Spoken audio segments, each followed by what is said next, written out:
Hey guys, welcome to Get Busy Watching. I'm your host, Honest Dan. Let's talk movies.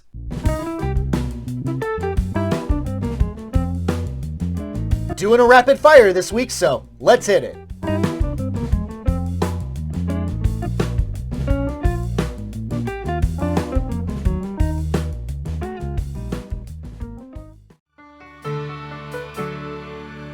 Set in 1984, Diana Prince, played by Gal Gadot, continues to help people and stop crime while keeping her identity a secret. Though she has maintained a lonely life, she befriends the socially awkward Barbara Minerva, played by Kristen Wiig, an archaeologist. She and Diana happen upon the Dreamstone, an ancient, magical stone that grants a single wish, but at a cost that is unknown to the wisher. Diana wishes to bring back her lover, Steve Trevor, played by Chris Pine, and Barbara wishes to be like Diana, and begins a slow change into becoming more confident, assertive, and literally stronger. But the real danger occurs when shady businessman Maxwell Lord, played by Pedro Pascal, sees the Dreamstone and by seducing Barbara, takes it for himself and wishes to have the powers of the stone, granting any wish anyone may want, but taking anything he wants from them in return. As Diana sees the chaos Maxwell creates, Diana stands against him, but this proves to be difficult when her powers begin to fade. Man, what a colossal disappointment. This is like going from Batman to Batman Forever. I never thought I'd say this about a DC movie, but it's almost too light, and at times feels like CW's Wonder Woman.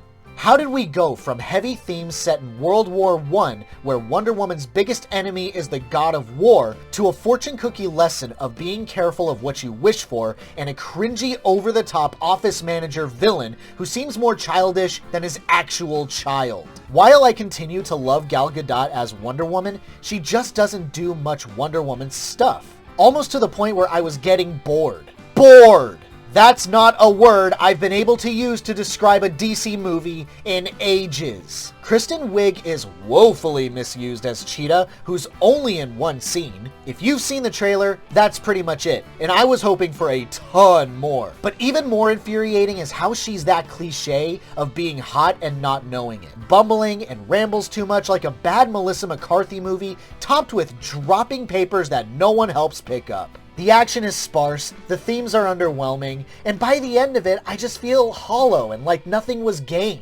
It's not devoid of good ideas or moments, and I am gonna watch this again just to see if I missed anything, but God, this hurt.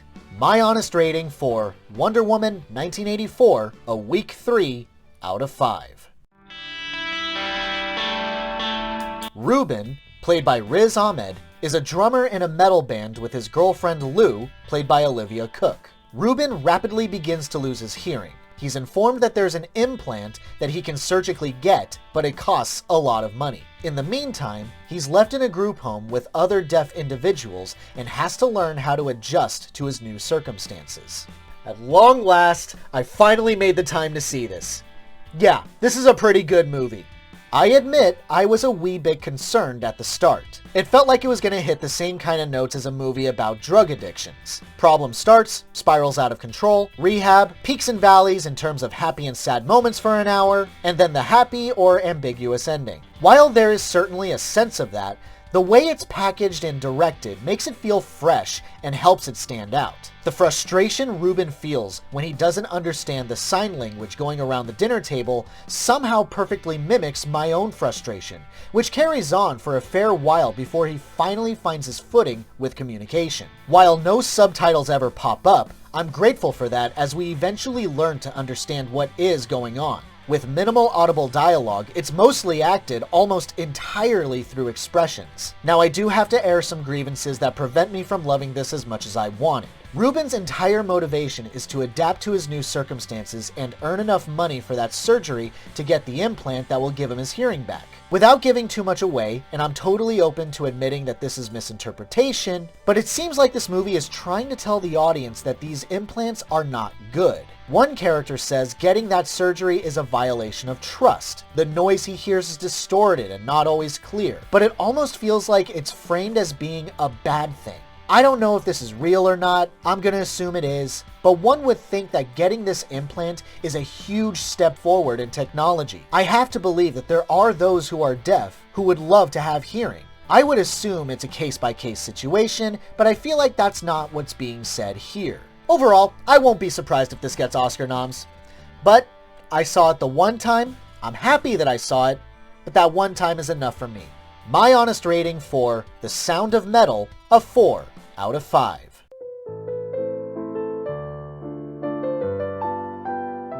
Based on the life of famed paleontologist Mary Anning, set in the 1840s, Mary, played by Kate Winslet, is visited by a paleontology enthusiast by the name of Roderick Murchison, played by James McArdle. However, his wife Charlotte, played by Saoirse Ronan, has grown depressed, and part of the reason for the couple to be here was to help Charlotte recover from her emotional anguish. Leaving her in the care of Mary, the two women grow increasingly closer until they begin a romantic affair. As a movie, it's average, and I have a reason for phrasing it like that. But first things first. The biggest issue that I take with the main hook of the film is that the relationship between Mary and Charlotte is barely explored and given time to blossom. It's even a little cliched as the two start off not getting along. There's nothing that Charlotte does that would warrant Mary's sudden attraction toward the younger woman, and seems to only begin while Charlotte is sick in her bed, which, frankly, was kind of uncomfortable. Mary's developing either romantic or sexual feelings without once having a meaningful conversation up to this point,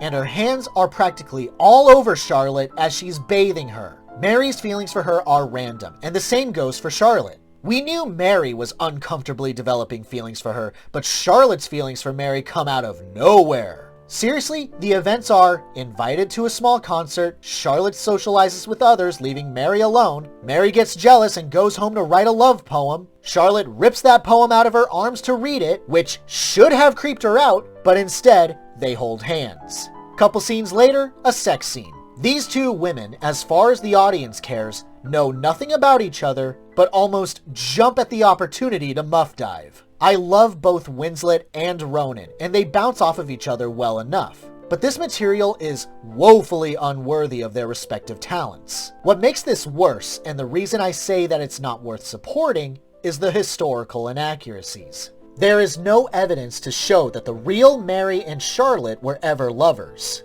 They were friends, that is true, but not more than that. And that the director is using the lives of these women to push a gay narrative that is otherwise completely unnecessary, as opposed to Mary's very real and documented scientific accomplishments, is utterly despicable. The movie itself is nothing to write home about. Even if you're a fan of these two leads, which I am, I don't recommend supporting this. My honest rating for AMMONITE, a 2 out of 5. A dual anthology movie. The first story is about Allison, played by Aubrey Plaza, who is a filmmaker scouting a new location for her next movie by a lake house and befriends a married couple, Blair, played by Sarah Gadon, and Gabe, played by Christopher Abbott. However, it soon becomes apparent that Blair and Gabe's marriage is falling apart when Gabe starts developing feelings for Allison. The second story is set in the lake house on a film set where the main star, Allison, is suspicious that her husband Gabe is having an affair with her co-star Blair. What the hell did I just watch? If I were to take a wild guess, the two separate stories never happened. This was all in the real Allison's head as she tries to write a story around an affair that she was somehow linked to. Thing is, I have no grasp of the actual reality that I'm supposed to extrapolate. Did she steal a married man? Was hers stolen? The roles are reversed, so it just feels like random nonsense, loosely tied together. The first story, where Allison is a director,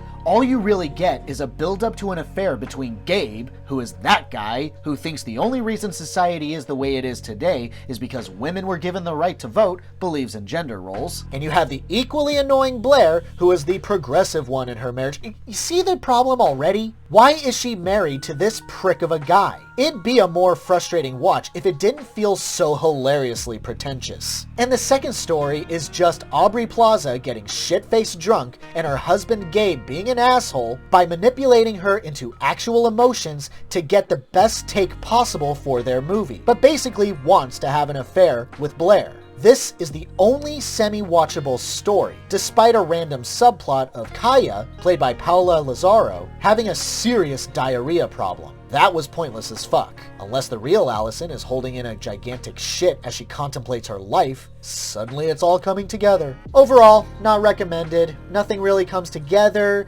doesn't really make sense, and doesn't really go anywhere. My honest rating for Black Bear, a 2 out of 5. Herman Mankiewicz, played by Gary Oldman, is a troublesome but accomplished screenwriter and has teamed up with Orson Welles, played by Tom Burke, to write the screenplay that would ultimately become the Hollywood classic Citizen Kane. God damn it, I don't know why I was expecting to like this, but this wasn't my cup of tea. Make no mistake, I rather adore certain aspects. It's shamelessly black and white and shot in a way that makes it legitimately feel like it's a 40s film. The sound design, the lighting, the sets, the use of green screen when characters are in cars, the sharp and witty banter between said characters, even down to the way the characters spoke using the transatlantic accent. The performances are otherwise very good. Personally, I think both Amanda Seyfried and Lily Collins hit their career bests here. So by no means is this a poorly made film. Quite the contrary, it's wonderfully made. The problem is, I just don't care about the story. Already, it's hard for me to get excited for Citizen Kane. I don't like that film very much, so the making of the script would hardly interest me. But I was hoping that there'd be some kind of drama, or otherwise a story that I could latch onto. But my investment spectrum ranged from flat out bored to just enjoying the production on a filmmaking level and tuning out the dialogue that I couldn't get into. I think if you're a hardcore film buff and you actually know the insides of the film industry, or have a fascination with the behind-the-scenes stuff from that time period, I think this is actually one hell of an experience. And I won't be the least bit surprised if this gets some Oscar noms. But for my part, I just wasn't interested, outside of the obvious aesthetics. My honest rating for Mank, a 3 out of 5. Tom Dolan, played by Liam Neeson, has spent most of his life as a bank robber. But 1 year after meeting his girlfriend Annie Wilkins, played by Kate Walsh, he has decided to turn his life around and turn himself in. However, things go horribly wrong. The two FBI agents assigned to him, John Nivens and Ramon Hall, respectively played by Jai Courtney and Anthony Ramos, at first don't believe him. But checking on his story that he's hidden all the money he stole in a storage unit, Nivens decides to take the money for himself and pressures Hall to do the same. In order to cover their tracks, Nivens decides to take out Tom, who has to now fight for his life in order to do the right thing. Well, yeah, it's Liam Neeson doing Liam Neeson things. And if that's your baggage, like it is mine, then you're in for a fun, albeit cookie-cutter time. Thing is, I like fun, and I like cookies. Yet again, Neeson is a grizzled badass who wants to be a good man, but is forced into a situation where he has to fire off a few shots and spill some blood. My inner man bro will never truly get tired of this formula. Also, Kate Walsh. Just Kate Walsh. But it can't be overlooked that despite how much I love my junk food every so often, I do have to look at the atrocious calorie count on the back, i.e., acknowledge what's wrong with this. So much of this story is contrived. While I can respect a thief who is trying to turn his life around, the movie should have ended when the criminals with badges decided to steal the money. Movie over. Should have run off with the money and said that Tom was a liar. But no. We have to kill him to shut him up for some reason. But even worse, if a thief tries to turn himself in and the feds don't believe you after several days, then impatience certainly would have gotten the better of me, and I would have went on my merry, or drop off the money at FBI headquarters, or drop it off at a charity. But pretty much the entire movie drags out things the characters should be doing, but instead be dumb and not do it until later. I do enjoy how it ends though, in that Neeson's character doesn't kill anyone throughout the flick, though certainly not for a lack of trying. Kinda poetic for his character. Overall, it's a Liam Neeson movie, what more do you want? My honest rating for Honest Thief, a strong 3 out of 5. Thanks so much for watching it, guys. I really appreciate it. Have a great day. Stay safe and healthy out there. Please wear a mask if you go out. Hope to see you soon.